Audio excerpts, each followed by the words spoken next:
important and so undervalued. Please welcome Dr. Augustine. Thank you, Roman. Trying to make sure I start everything, recording everything. Okay. Good morning, all. Emotional intelligence. Better communication creates better relationships and a better life. Maybe all of you can relate to an interaction that you might have had with a child, a spouse, someone in your family. Mine went like this. Last Saturday night, I said to my son, we're going to the late service in church tomorrow morning. His response, sorry, Dad, can't go. I already have plans. So my response was, what? We always go to church on Sundays. Come on. Nope, can't do it. Already made plans, can't do it. Come on now. Hey, we always have gone to church as a family on Sunday morning, so let's go. He says, no, back and forth, gets into an argument. And I said, look, maybe you need to move out if you want to make your own choices and decisions, But as a family, we've always gone to church on Sundays. We're going tomorrow. Well, the argument didn't go well. So perfect timing. Let's talk about this topic of emotional intelligence. Emotional intelligence is the ability to understand and manage your feelings. It also requires the ability to discern how others feel and then respond appropriately to their emotions, which enhances communication, of course, and your relationships. So emotional intelligence, we break it down into 5 parts.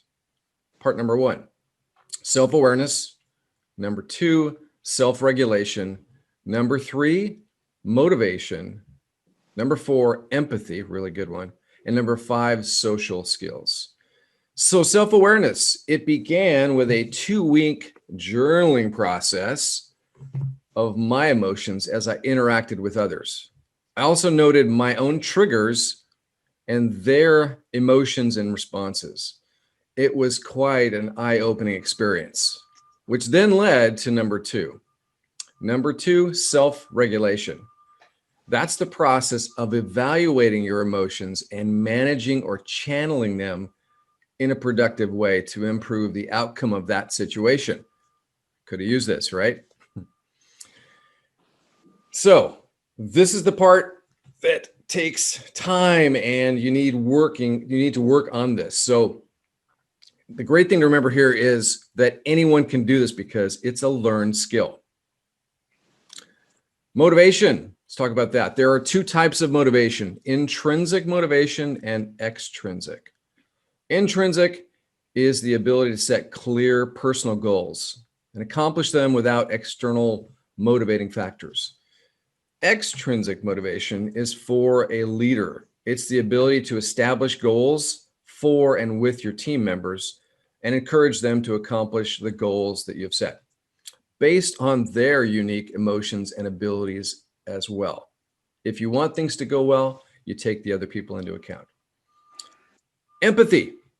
Love this. Empathy is more than the ability to recognize emotions in others.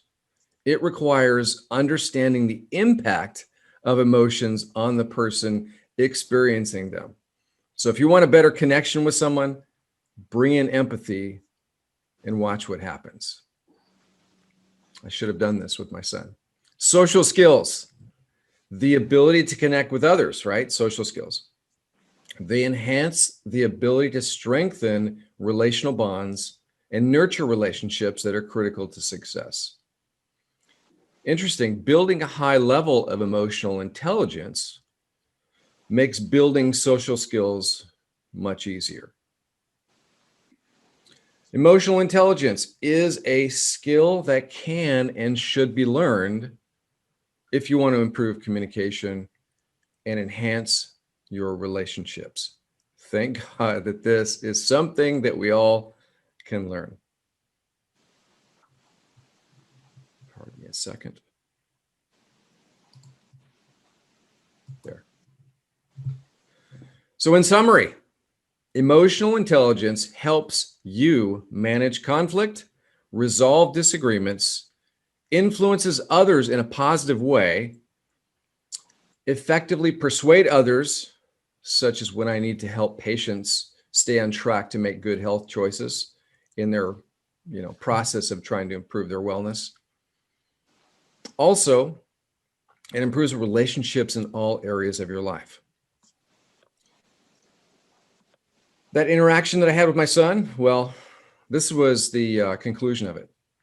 So we're sitting in church on Sunday, and I'm sitting there with my entire family. All the boys are there. So I'm texting my wife and I asked her, so how did you get Aaron to come to church?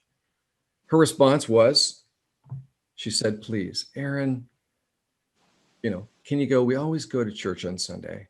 And I know you had plans, but please just come. There was no argument. There was no conflict. It worked, and I was happy, and she was happy. And I need a lot of work on this topic. So this is a great, great topic. I recommend this to all of you. I challenge you, Mr. Toastmaster.